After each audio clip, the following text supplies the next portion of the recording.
Alors j'ai été invitée par Michel à parler de la question du rapport Meadows. Je vais me présenter un petit peu.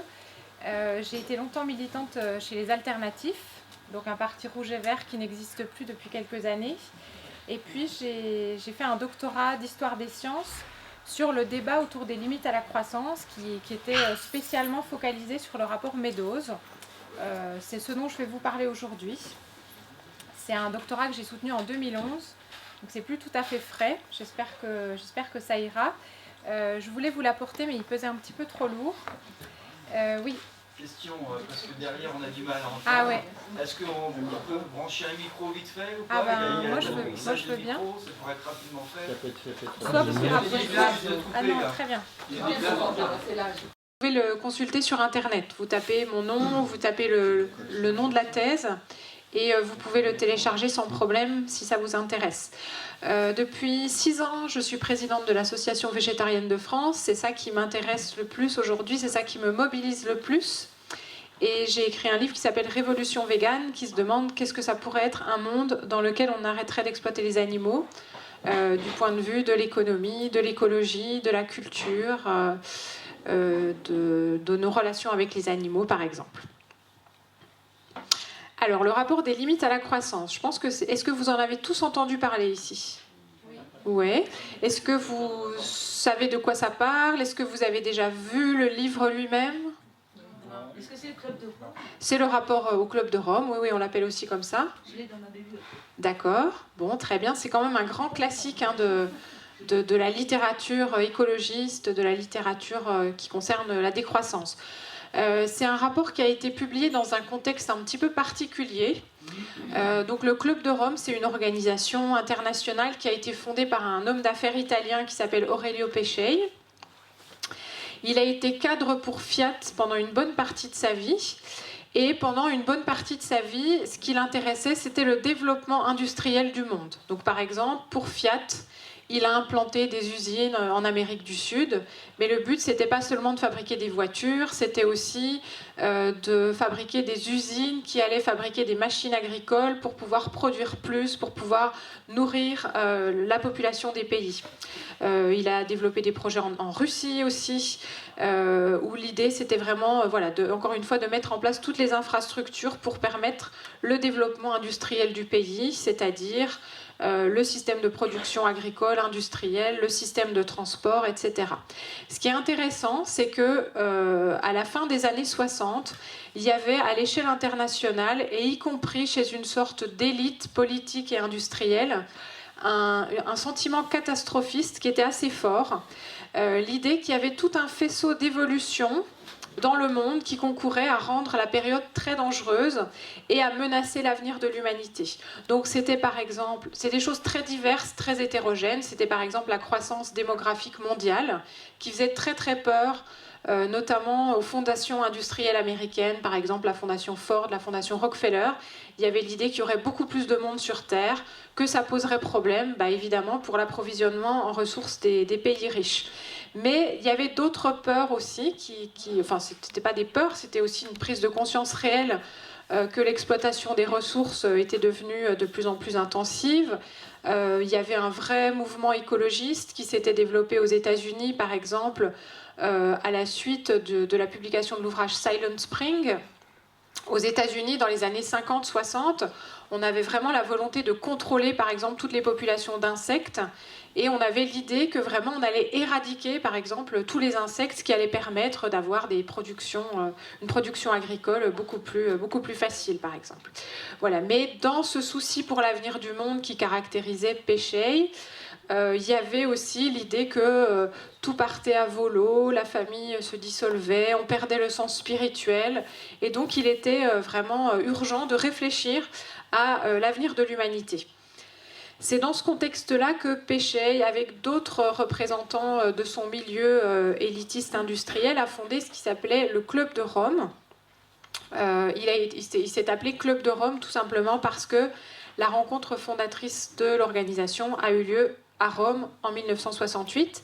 Et l'objectif de cette organisation, c'était de se focaliser sur les grands problèmes des sociétés développées. derrière cette préoccupation, il y avait un concept qui s'appelait la problématique. Qu'est-ce que c'était que la problématique, qui était la raison d'être de l'organisation? C'était ce faisceau de problèmes, tous à une échelle globale, tous liés les uns aux autres dans des relations de causalité très complexes. Et donc ces gens-là qui se sont réunis, qui voulaient réfléchir à l'avenir du monde, très vite ils se sont dit on va créer un modèle mathématique et ça va nous permettre à la fois de réfléchir à ces grands problèmes, de faire une sorte de diagnostic, à la fois de pouvoir faire des projections, de pouvoir envisager l'avenir, mais aussi de communiquer efficacement au grand public sur le danger qui menaçait l'humanité si on continuait dans la même direction. Alors le projet initial, c'était un projet très ambitieux, le projet de modèle mathématique. En fait, le Club de Rome a mobilisé un certain nombre de chercheurs, notamment un futurologue turc qui s'appelait Özbekan, qui était très imprégné par les recherches américaines comme la recherche opérationnelle, donc toutes sortes de méthodes de planification, de gestion qui étaient issues de la guerre. Et donc, dans tous les projets, il y avait l'idée de développer un modèle mathématique. Mais ce modèle mathématique, au départ, il était envisagé comme quelque chose de beaucoup plus ambitieux que ce qui a finalement été choisi. L'idée, c'était de développer un modèle mathématique évolutif qui pourrait représenter la structure du système mondial, mais qui pourrait aussi évoluer au fil du temps. C'est-à-dire qu'à mesure, le Club de Rome avait vraiment une volonté d'infléchir la trajectoire de l'humanité, de piloter, d'accompagner un changement à l'échelle du monde entier. Et l'idée, c'était que le modèle mathématique allait évoluer au fil du temps, à mesure en fait, qu'on se mettrait plus en conformité avec la soutenabilité écologique. En fait, c'est pas du tout ça qui s'est passé, parce que tout ça, c'était évidemment très très compliqué.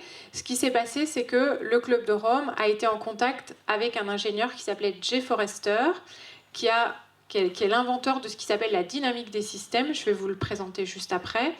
Et par souci d'efficacité, d'impact rapide, le Club de Rome a décidé de travailler avec Jay Forrester. Alors, qu'est-ce que c'est que la dynamique industrielle? La dynamique industrielle, c'est quelque chose qui a été créé dans un laboratoire de gestion du MIT, le Massachusetts Institute of Technology, qui est donc une université scientifique, technologique assez prestigieuse aux États-Unis. Et cette méthodologie, elle a été créée pour rationaliser le fonctionnement des entreprises. Le principe général, c'est de considérer qu'une entreprise, c'est un système qu'on peut décrire avec des stocks. Donc les stocks, c'est par exemple des stocks de matières qui vont être transformés en biens. Ensuite, les biens vont être vendus. Et puis, entre ces stocks, on a des flux. Ça peut être des flux de matière, ça peut être des flux d'informations. Et en tout cas, on peut représenter l'entreprise par un schéma comme celui que vous avez ici. À l'intérieur de ce schéma, vous avez des boucles de rétroaction. Est-ce que vous êtes familier avec cette idée de boucle de rétroaction ? Donc c'est ce qu'on pourrait appeler dans le langage courant, je ne sais pas, les cercles vicieux et les cercles vertueux, par exemple. Je vais en parler un petit peu plus tard dans le modèle du monde. Par exemple, on parle beaucoup de boucles de rétroaction positive en ce qui concerne le système climatique. Si le climat se réchauffe, le permafrost va fondre, il y a du méthane qui va être relâché, ça va de nouveau réchauffer l'atmosphère, et ainsi de suite, le permafrost va fondre. Ça, c'est une boucle de rétroaction positive, c'est-à-dire qu'elle s'entretient elle-même. Voilà. Ça crée des phénomènes explosifs. Voilà. Et les boucles de rétroaction négatives, ce sera l'équivalent des thermostats, par exemple. Voilà, dans une pièce, la température se réchauffe, hop, ou par exemple la température se refroidit, hop, le radiateur va se lancer, donc ça va revenir à une température plus proche de celle qu'on souhaite. Voilà. Donc dans ces systèmes, on a des boucles de rétroaction positives qui créent des phénomènes d'emballement, et on a des boucles de rétroaction négatives qui ramènent le système à un état d'équilibre. Donc le principe de la dynamique industrielle, qui va devenir la dynamique des systèmes, c'est de modéliser un système. Donc ça peut être une entreprise, ça peut être une ville, ça peut être la planète Terre, par un schéma qui associe un ensemble d'équations. Donc les équations vont vous dire que le stock, par exemple, de tel produit dans l'entrepôt numéro 1, ça dépend du stock à l'état antérieur, qui a été, et puis bien sûr du flux de produits qui sont arrivés entre-temps. Enfin voilà, je vous simplifie un petit peu les choses, mais c'est cette idée. Donc on a un système d'équations qui décrit un système, on a un état de départ, on fixe un certain nombre de valeurs pour des paramètres, et ensuite on fait tourner le modèle vers l'avant, c'est-à-dire qu'on va vous dire si le système est dans tel état à la date T, eh bien 10 ans plus tard ou bien 10 jours plus tard selon le modèle, il sera dans tel état, le niveau de stock sera voilà, d'une certaine manière. Et donc l'idée, c'est de pouvoir, au départ pour les entreprises, faire des simulations et puis se rendre compte qu'il y a des choix de gestion qui sont plus ou moins pertinents si on veut optimiser le fonctionnement de l'entreprise. Donc par exemple, je ne sais pas, si on réapprovisionne l'entrepôt numéro 1 tous les 10 jours, peut-être que ça va créer des pénuries, peut-être que si on le fait tous les jours, ça va créer un excès. Donc on fait tourner les modèles et puis on essaie de voir qu'est-ce qui fonctionne le mieux. Alors, quand Forester a proposé de s'impliquer pour modéliser la problématique du Club de Rome, on lui a proposé de créer lui-même un premier modèle mathématique du monde. Donc, il a fait une première modélisation tout seul dans l'avion qu'il ramenait aux États-Unis en 1970. Ensuite, il a fait une version un petit peu plus évoluée du modèle mathématique du monde qui s'appelait World 2. Et puis, ce qu'on connaît bien, ce qui est présent dans le rapport Meadows, ça s'appelle World 3. En gros, c'est le même modèle que ce que Forester avait fondé, mais avec beaucoup plus de fondements sur les valeurs des stocks, les valeurs des paramètres. Je vais vous expliquer un petit peu plus tard en quoi ça consiste. Mais en gros, la structure de base a été décidée seule par Forester, qui était donc un ingénieur des systèmes, donc quelqu'un qui n'était pas du tout spécialiste des grandes questions d'écologie. Et ensuite, le modèle a été affiné, précisé par toute une équipe de chercheurs du MIT qui sont vraiment allés se documenter sur des grandes questions comme la démographie, les ressources naturelles, l'agriculture, les pollutions.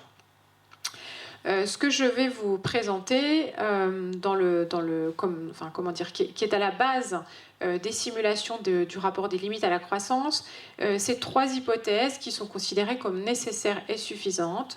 La première hypothèse, c'est que le système planétaire, en gros, c'est la démographie et la production industrielle, par défaut, il croît exponentiellement. Donc là, on a des boucles de rétroaction positive, c'est-à-dire que la croissance démographique entraîne la croissance démographique, la croissance de la production industrielle entraîne la croissance de la production industrielle. Donc ça, c'est la première chose.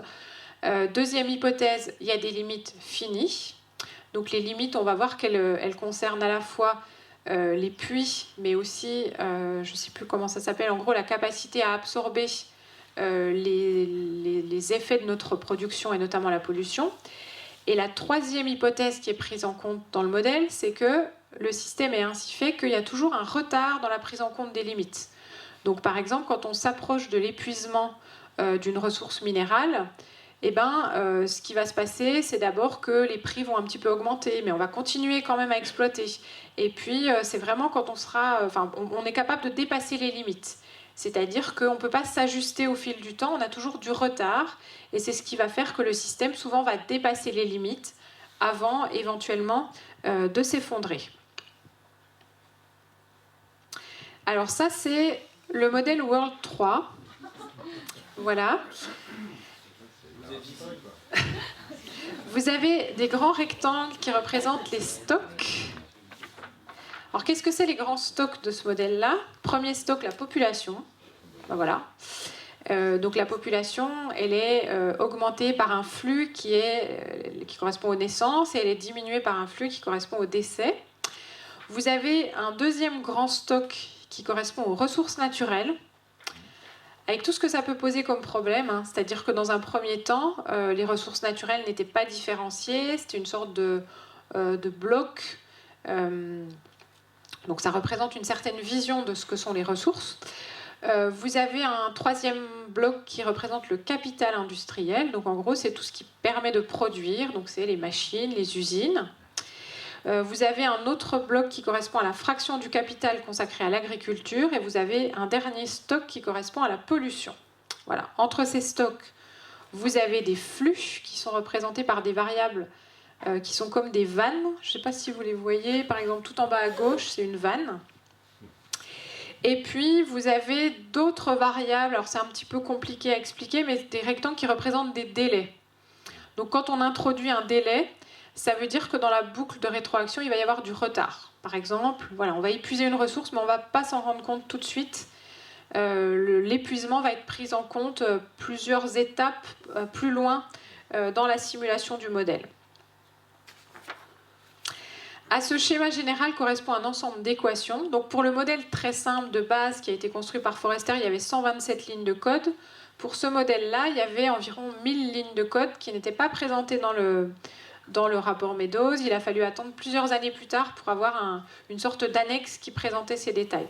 Et en fait, ces équations, si ça parle à certains, ce sont comme des équations différentielles, mais discrétisées. Parce que ce système, il évolue dans un temps discret. En gros, année après année, on a un certain état du système et les équations vous disent, eh bien, la variable population à l'année n plus 1, elle dépend de la variable population à l'année n multipliée par je ne sais pas quoi à l'année n ou à l'année n-1. Voilà, donc tout ça évolue dans un temps discret. Ces équations, elles sont calées, enfin en tout cas c'est ce que les auteurs du modèle affirmaient, pour reproduire les tendances historiques sur la période qui allait de 1900 à 1970. 1970, c'est à peu près le moment où le rapport est sorti. Et ces équations, elles permettent de proposer des projections sur la période qui va de 1970 à 2100. Donc ce que je vais vous montrer après, les courbes, en fait, elles représentent des évolutions de 1900 à 2100. De 1900 à 1970, c'est les données historiques. Et de 1970 à 2100, ce sont des projections en fonction d'un certain nombre d'hypothèses. Le message général des auteurs, qui croyaient beaucoup en la simulation, l'usage de l'ordinateur, la dynamique des systèmes, c'était qu'avec ces simulations, on pouvait dégager des schémas comportementaux. Des schémas comportementaux, ça ne donne pas des informations précises sur à quelle date le système peut s'effondrer, par exemple. Ça représente plutôt un comportement général du système. Donc vous allez voir que dans les graphiques, on n'a pas forcément une échelle de temps très précise, parce que l'idée, c'était pas de dire le système va s'effondrer en 2020 ou en 2030 ou en 2050, c'était plutôt de dire à un moment donné, ces hypothèses-là, elles vont produire tel comportement dans le système. Alors dans le rapport des limites, on a donc tout un discours qui accompagne la présentation des simulations. C'est un petit peu ce que je vous ai expliqué tout à l'heure sur l'idée que il y a beaucoup de problèmes, l'évolution du monde s'accélère, on va faire face à des évolutions potentiellement catastrophiques. Et puis vous avez la présentation d'un certain nombre de scénarios. Alors, je ne vais pas toutes les présenter ici. Ici, je vais représenter 3 évolutions caractéristiques qui correspondent en gros, qui résument le message du rapport. Donc ce premier schéma comportemental, c'est ce qu'on appelle overshoot and collapse, ou dépassement et effondrement. C'est ce qui se passe selon le rapport Meadows, si en fait on laisse le système croître sans rien faire, et puis on laisse le système se heurter à des limites. Qu'est-ce qui se passe ? Tout va exploser, en fait. Vous voyez que la population, c'est la ligne qui est en trait continu, un petit peu plus épais que les autres. La population va augmenter, et puis elle va finir par s'effondrer. Mais avant que la population s'effondre, on a déjà le produit industriel par tête qui s'effondre, par exemple le quota alimentaire. Et en fait, pourquoi le système s'effondre dans la simulation de base ? Parce que vous avez donc cette courbe qui décroît, qui part de l'extrême en haut à gauche et qui va vers le bas à droite, c'est une courbe qui représente les ressources naturelles. Et l'idée de base, c'est que si on ne fait rien, le système va s'effondrer par manque de ressources naturelles. Voilà. Donc le schéma montre une croissance de toutes les variables, sauf la variable ressources naturelles. Puis à partir de dates échelonnées, on a un déclin de toutes les variables. Donc la qualité de vie, elle décline à partir de, je crois que c'était 1950, ça me semble, je ne sais plus. La population décline à partir de 2020, le capital à partir de 2040 et la pollution, en conséquence du déclin industriel, à partir de 2050. Donc à partir de là, les auteurs font toute une série d'hypothèses. Ils se disent, si on a un problème avec les ressources naturelles, qu'est-ce qu'on peut faire ? On peut imaginer, par exemple, que les ressources sont doublées, ou on peut imaginer que grâce au recyclage, eh ben, c'est comme si on avait des ressources virtuellement illimitées, ou pratiquement illimitées. Donc ils font ce genre d'hypothèses, ils font toute une série de scénarios avec des hypothèses technologiques optimistes. Et alors qu'est-ce qui se passe par exemple si on suppose qu'il y a beaucoup plus de ressources naturelles? Eh bien, vous voyez que les ressources naturelles, elles ne déclinent pas beaucoup, mais qu'est-ce qui explose? C'est la pollution. Donc à ce moment-là, qu'est-ce qu'il faut faire? Il faut imaginer qu'on déploie des dispositifs anti-pollution, mais à ce moment-là, c'est la ration alimentaire qui va décliner. Enfin, dans tous les cas, on se rend compte que quand on fait des hypothèses technologiques, eh bien, on dépasse une limite pour buter sur une autre limite. La conclusion du rapport, c'est que, évidemment que les aménagements technologiques, ils sont utiles, mais si on ne décide pas de stabiliser volontairement à la fois la population et la production industrielle, dans tous les cas, on a un effondrement du système. Donc le seul scénario qui est valorisé par les auteurs du rapport, c'est celui-ci.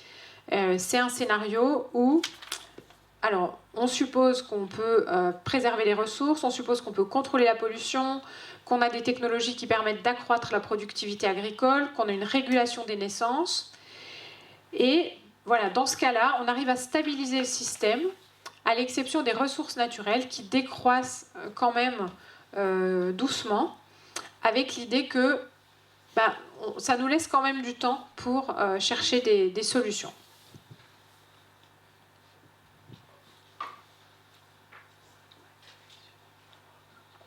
Donc ça, c'était en 1972. Qu'est-ce qui s'est passé depuis? La publication du rapport, elle a eu un impact vraiment considérable. Le rapport a été vendu à 12 millions d'exemplaires. Il a été en 1972. Il a été traduit dans 30 langues. La cérémonie de lancement aux États-Unis, elle s'est faite en présence de plusieurs ministres. Il y a un certain nombre de personnalités politiques aux États-Unis et en Europe qui ont repris les conclusions, soit pour les critiquer, soit pour revendiquer des politiques qui soient fondées sur ces conclusions. Les courbes spectaculaires que je vous ai montrées ont beaucoup contribué à populariser ces conclusions. Et l'idée, c'était que, puisque tout ça était fondé sur un modèle mathématique qui venait en plus du MIT, c'était quelque chose de très crédible, de très solide. Dans les années qui ont suivi, et même dans les décennies qui ont suivi, il y a eu beaucoup de critiques, et il y a eu beaucoup de nouvelles entreprises de modélisation qui ont été initiées pour critiquer les conclusions du rapport. Et donc on peut se demander qu'est-ce que tout ça a donné. Alors d'abord, je vais vous parler un petit peu des premières critiques et des simulations que les premières critiques ont faites. Parmi les nombreuses critiques au rapport, certaines se sont juste fondées sur les hypothèses en disant non, vous dites qu'il y a des limites finies, mais c'est pas vrai. La technologie va permettre de dépasser les limites. Et puis quelques critiques particulières se sont dit nous, on veut prendre votre modèle, c'est bien beau, vous nous présentez ces conclusions, nous on veut reprendre votre modèle, on veut voir qu'est-ce qui se passe si en entrée du modèle on met des hypothèses différentes. Est-ce que le système va se comporter de la même manière?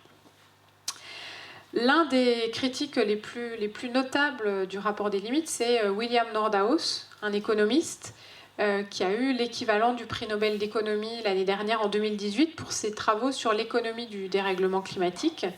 C'est quelqu'un qui a toujours été très opposé à l'idée qu'il existait des limites, à l'idée que la technologie ne devait pas pouvoir dépasser tous les problèmes du monde. Donc il a été récompensé pour ses travaux sur un modèle qui s'appelle DICE, un modèle qui permet d'optimiser la croissance en tenant compte du dérèglement climatique. Donc c'est un modèle qui a été vraiment dénoncé par de nombreux économistes comme étant irréaliste et comme conduisant à des conclusions catastrophiques, puisque sa conclusion c'était qu'il fallait que le scénario optimal c'était de permettre un réchauffement de plus 3,5 degrés. C'était ça qui était optimal pour la croissance économique.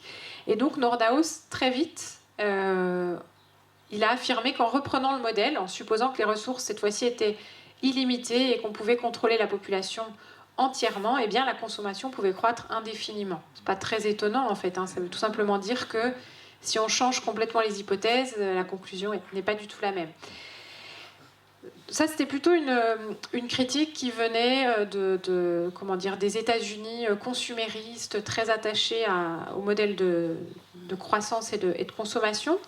Mais il y a eu toute une... ah oui, peut-être simplement un point. Dans les hypothèses de Nordhaus, il y avait l'idée que pourquoi est-ce qu'on pouvait considérer les ressources comme illimitées ? Tout simplement parce qu'on devait toujours pouvoir substituer les ressources par d'autres ressources.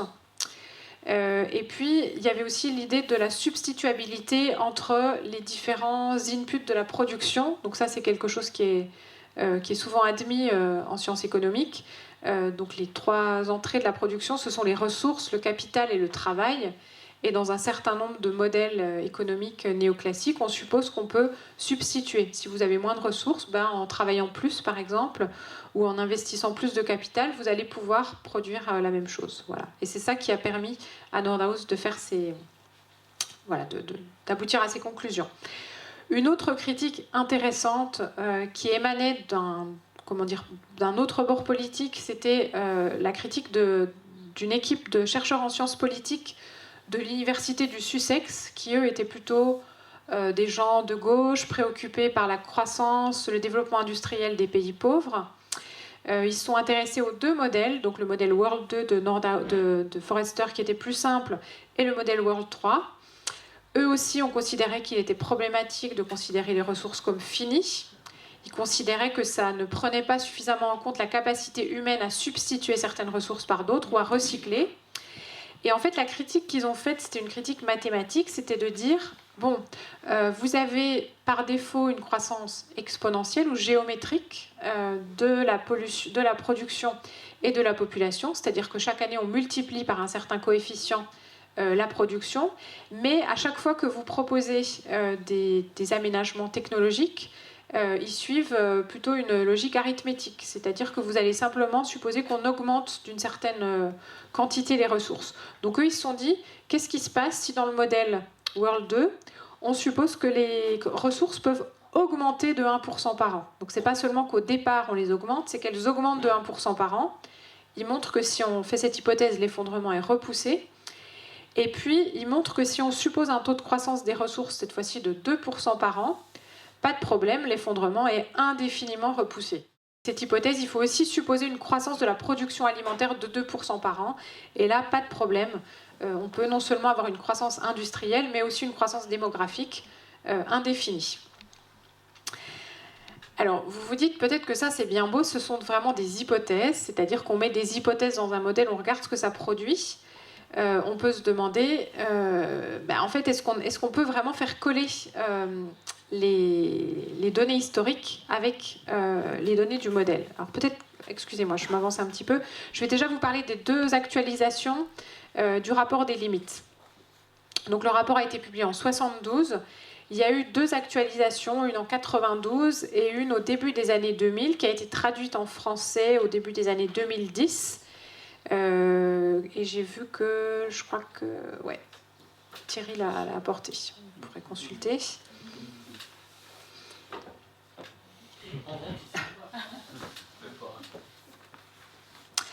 Alors en 92, les 3 auteurs principaux du modèle des limites reprennent leur modèle.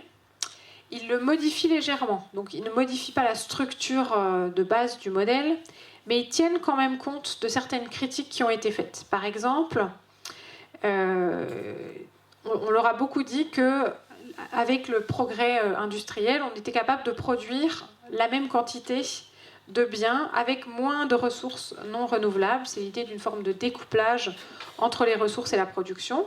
Donc eux, ils supposent qu'on peut utiliser moins de ressources non renouvelables pour produire une même unité de production. Et ils incluent aussi dans le modèle des boucles de rétroaction qui représentent à la fois les mécanismes technologiques et les mécanismes de marché. Par exemple, il y a des boucles négatives qui traduisent le fait que les mécanismes de prix et la technologie réagissent à des signaux de rareté des ressources ou de pollution, ce qui permet de contrecarrer les évolutions négatives. Et puis, ils introduisent aussi l'intervention de technologies particulières dès lors que les niveaux de production industrielle ou de services sont suffisants pour les faire advenir. C'est-à-dire que dès lors qu'on est au-delà d'un certain niveau de production industrielle, on va pouvoir contrôler les naissances, les gens pourront être en meilleure santé, on va pouvoir augmenter la productivité agricole, par exemple. Le titre du rapport en 92, il était là pour indiquer que les limites avaient déjà été dépassées. Et ils estiment qu'elles ont été dépassées autour de 1980, ce qui est tout à fait compatible avec la notion de capacité de charge qui est associée à l'empreinte écologique et l'idée que cette capacité de charge aurait été dépassée au niveau mondial autour de 1980. Le rapport admet aussi l'existence de la transition démographique, puisqu'en 1972, il supposait que si on ne faisait rien, la population, elle croissait exponentiellement.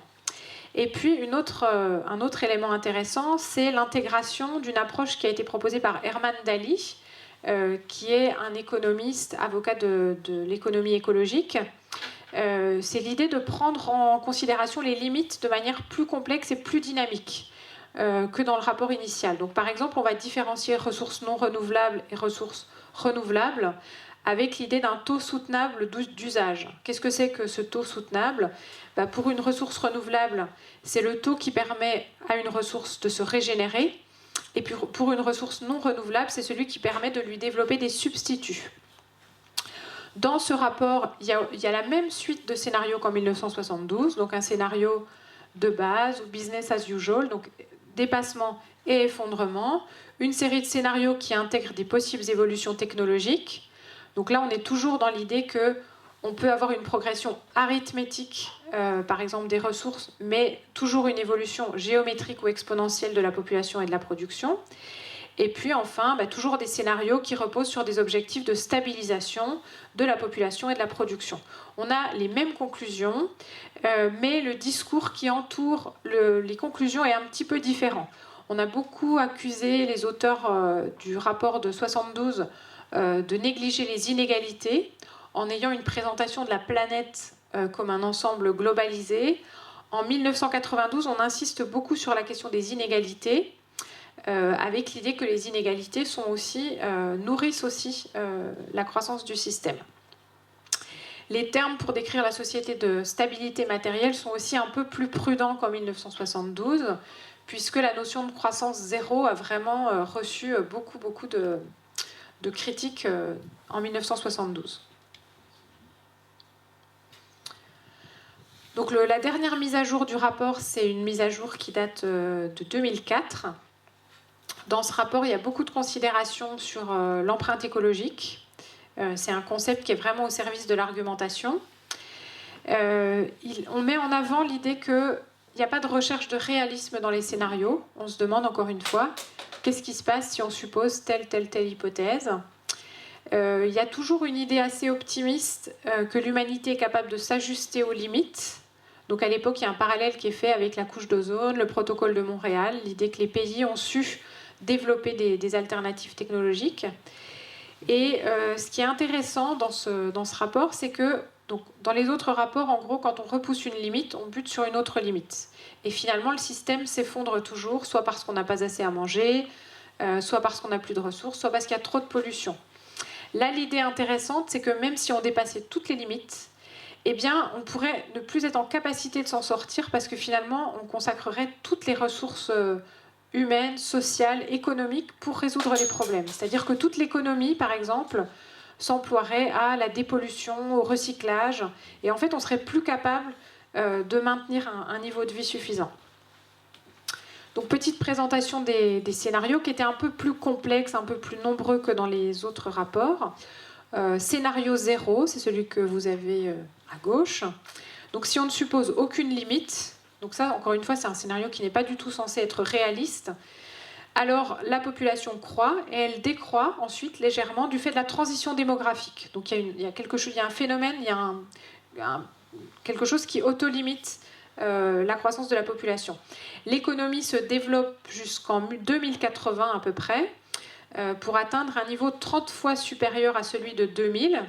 Et ce qui stoppe la croissance industrielle, encore une fois, on suppose qu'il n'y a pas du tout de limite physique, c'est la pénurie de main-d'œuvre. C'est-à-dire qu'à un moment, on ne peut plus produire plus, c'est pas possible. Dans ce scénario, on suppose qu'on utilise chaque année le même niveau de ressources renouvelables, donc tout en produisant beaucoup plus. et que chaque année, on arrive à engendrer... je compare 2080 par rapport à 2000. Donc en 2080, on utilise le même niveau de ressources qu'en 2000 chaque année, mais on produit 30 fois plus. Et en 2080, on est capable de polluer 8 fois moins grâce à des technologies anti-pollution. Donc ce scénario, il ne semble pas du tout plausible aux auteurs, mais pour eux, c'est important de le mettre en avant parce que ça permet de montrer comment fonctionne le modèle World 3. Et il montre justement l'intégration de ces contraintes autolimitantes pour la population et en moindre mesure pour le capital. En gros, l'idée, c'est que les gens, s'ils ont la possibilité de s'enrichir, de consommer plus, ils vont toujours vouloir le faire. Voilà. Et dans cette situation, même avec ces hypothèses, on parvient à faire baisser l'empreinte écologique.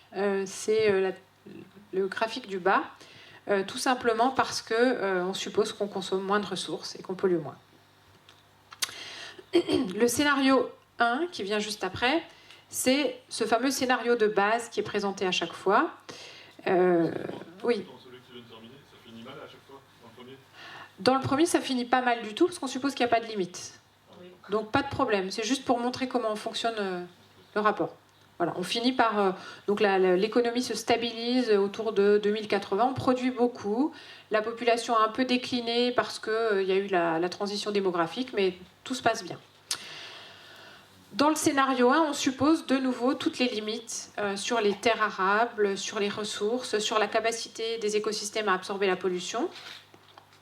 Et le système s'effondre du fait du manque de ressources, donc c'est exactement pareil qu'en 72.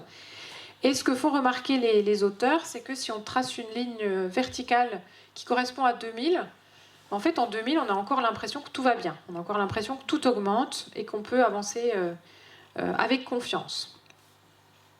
Dans les scénarios suivants, même chose que dans les précédentes éditions du rapport, à chaque fois qu'on fait l'hypothèse qu'on résout un problème, hop, il y a un autre problème qui arrive derrière. Si on suppose que les ressources non renouvelables sont plus abondantes, la pollution explose. Si on suppose qu'on contrôle la pollution, il y a moins de nourriture. Si on suppose qu'on arrive à produire plus de nourriture avec des technologies agricoles, alors on épuise les terres. Si même on arrive à protéger les sols, eh bien, c'est là où toutes ces technologies finissent par coûter très cher à la société, c'est-à-dire que toute la société, toute l'économie est mobilisée pour dépasser les limites, et donc il y a aussi effondrement. Alors, dans le scénario 6, qu'est-ce qui se passe? On suppose qu'on a repoussé toutes les limites. Donc, on évite l'effondrement qui est lié, par exemple, à l'érosion des sols. Mais attention, ça survient trop tard pour empêcher une baisse progressive du bien-être humain. Et donc, ici, on a quand même un déclin parce que les dépenses nécessaires, elles réduisent le capital qui est consacré à la croissance. Et donc, finalement, on a aussi une décroissance de la production de services.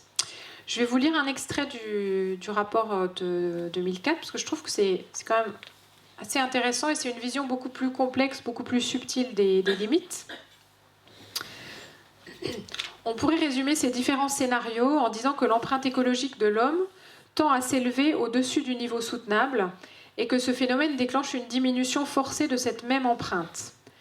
Normalement, cette diminution s'accompagne d'une baisse du niveau de vie moyen due à un approvisionnement moindre en nourriture, à un moins grand nombre de biens industriels et de services par habitant ou à une plus grande pollution de l'environnement. La réaction humaine normale est d'essayer de supprimer cette limite dans l'espoir que la croissance de la population et de l'économie puisse se poursuivre. L'un des enseignements à tirer des 6 simulations précédentes est que dans un monde complexe et fini, lorsqu'on supprime ou repousse une limite pour permettre à la croissance de continuer, on en rencontre une autre. Et lorsque la croissance est exponentielle, cette autre limite arrive étonnamment vite. Il y a en fait des strates de limites. World 3 n'en contient qu'un petit nombre. Le monde réel, lui, en contient bien plus, dont la plupart sont distinctes, ont des spécificités particulières et sont locales. Seulement quelques limites, comme celles qui concernent la couche d'ozone ou le climat de la planète, ont une portée véritablement mondiale. On pourrait s'attendre à ce que des zones différentes du monde réel, en poursuivant leur croissance, rencontrent des limites différentes, dans un ordre différent et à des moments différents. Donc ça se rapproche des discours actuels sur l'effondrement, par exemple. Nous pensons pour notre part que ces limites successives et multiples se manifesteraient partout à la fois, comme cela se produit dans World 3. Le deuxième enseignement est que plus un pays parvient à retarder ses limites grâce à des adaptations économiques et techniques, plus il risque de se heurter à plusieurs d'entre elles à la fois. Dans la plupart des scénarios de World 3, y compris dans beaucoup de scénarios que nous ne montrons pas ici, le système mondial ne finit pas par être totalement à court de terre, de nourriture ou de ressources, ni par perdre totalement sa capacité à absorber la pollution.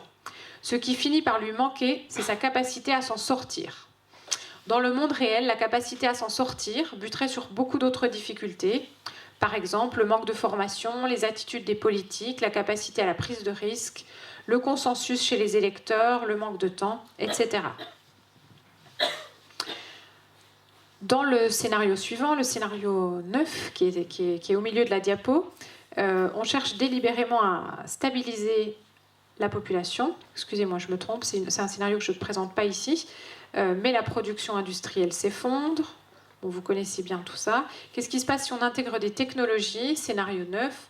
Alors le système peut se stabiliser. Et puis, dernier scénario, en fait, si on avait pu le faire plus tôt, qu'est-ce qui se serait passé? Si on avait intégré les limites beaucoup plus tôt, on aurait pu stabiliser le système à un niveau supérieur. Donc la conclusion de cette dernière simulation, c'est que le retard est nuisible. À chaque fois qu'on prend du retard, on risque de ne pas pouvoir atteindre le même... Enfin, on risque de pouvoir stabiliser le système à un niveau de bien-être, de confort inférieur.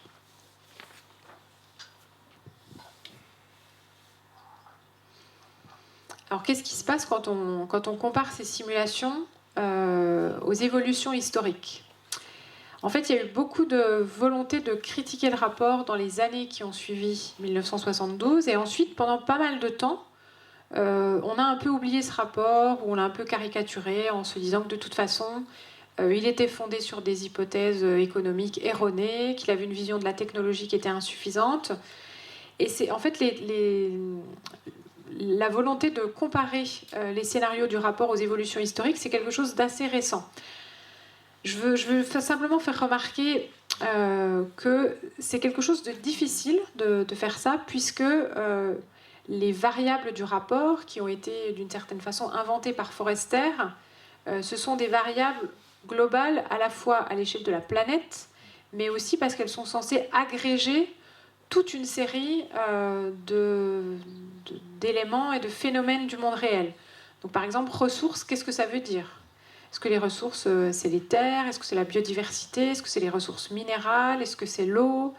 Vous comprenez que tout ça est quand même assez compliqué. À part la population, en fait, pour laquelle on a des statistiques fiables, solides, précises, il a fallu faire tout un travail pour essayer de faire coller les données historiques aux différents scénarios du modèle. En tout cas, ce qui ressort de la volonté de comparer les tendances historiques avec les scénarios, c'est que soit on est sur le scénario business as usual, le scénario de base, c'est-à-dire que tout se passe comme si en fait on ne faisait rien, on laissait les choses évoluer d'elles-mêmes et on ne cherchait même pas à mettre en place des évolutions technologiques pour en tout cas repousser provisoirement les limites. Selon d'autres études, on serait plus dans les scénarios de l'amélioration technologique. Voilà. Donc c'est ça qui ressort en fait des recherches qui visent à comparer les tendances historiques avec les scénarios du modèle. Quelques réflexions. Alors, je vais être assez rapide, mais je pense que c'est bien si on peut en discuter après. Le cœur de mon travail de thèse, c'était en partie de m'intéresser bien sûr à ce rapport Meadows, mais c'était aussi de m'intéresser à ce qu'il avait provoqué historiquement.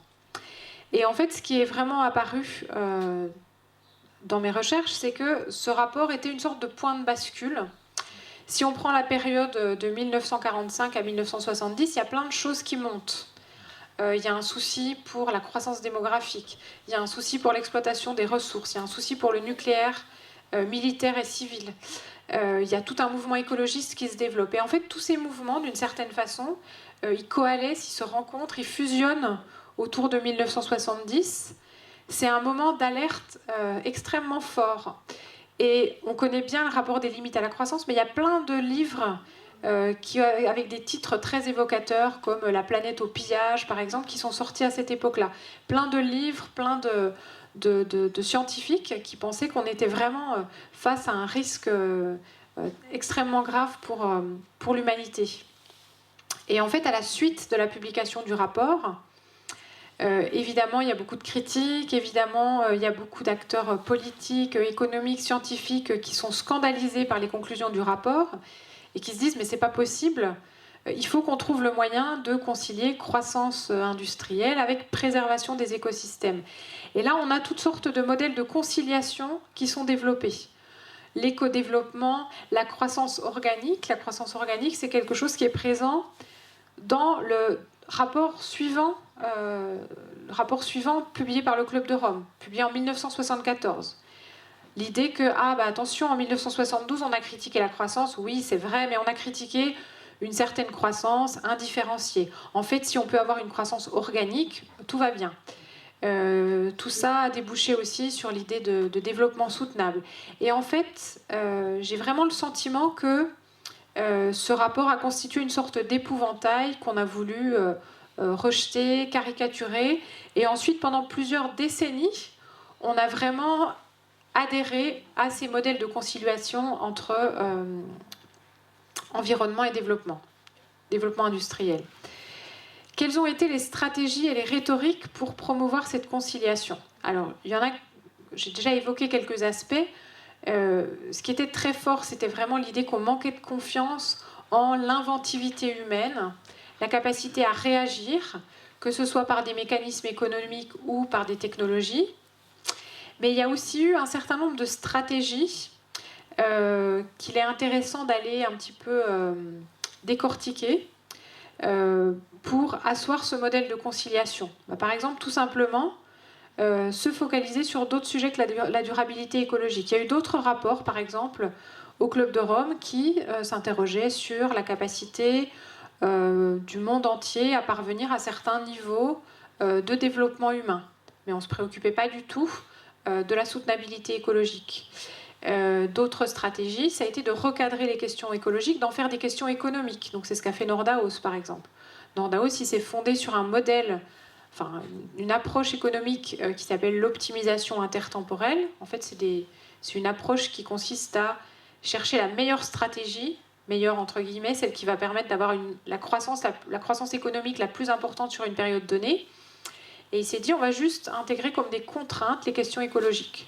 Donc par exemple, Nordaos, il s'est dit, on considère que le dérèglement climatique, à la fois, va dépendre de notre niveau de production, mais aussi qu'il va avoir des conséquences sur notre niveau de production, parce qu'il va peut-être affecter, par exemple, l'agriculture. Et il s'est dit, moyennant ces contraintes, comment est-ce qu'on peut optimiser la croissance? Donc évidemment que il y a toujours des hypothèses qui sont très fortes. Tout ça est toujours sujet à controverse. C'est difficile d'aller ouvrir les modèles mathématiques, d'aller voir ce qu'il y a dedans, d'aller voir ce que disent les équations, à quelle valeur on a fixé les paramètres. Donc tout ça, ça rend vraiment la critique scientifique assez difficile.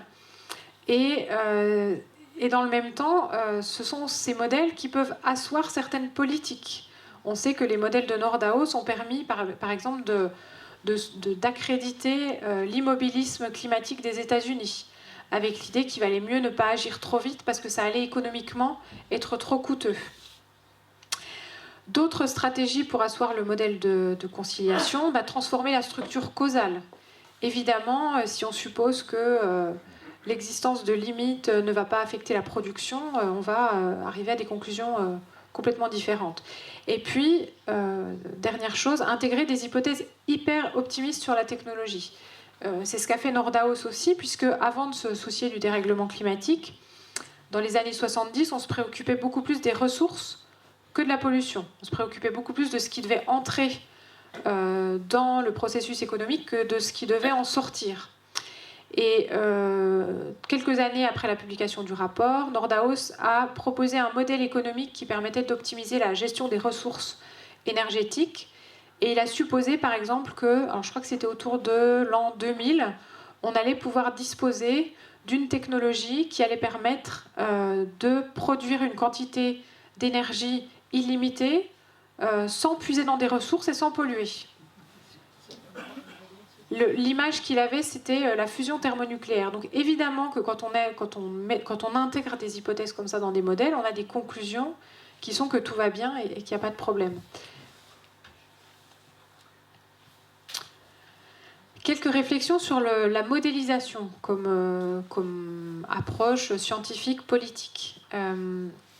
Qui, à la cérémonie de lancement, a affirmé « Vous nous avez rendus respectables », avec l'idée que tout ce mouvement écologiste, sans l'appui sur un modèle mathématique, sur des simulations informatiques, était beaucoup moins pris au sérieux.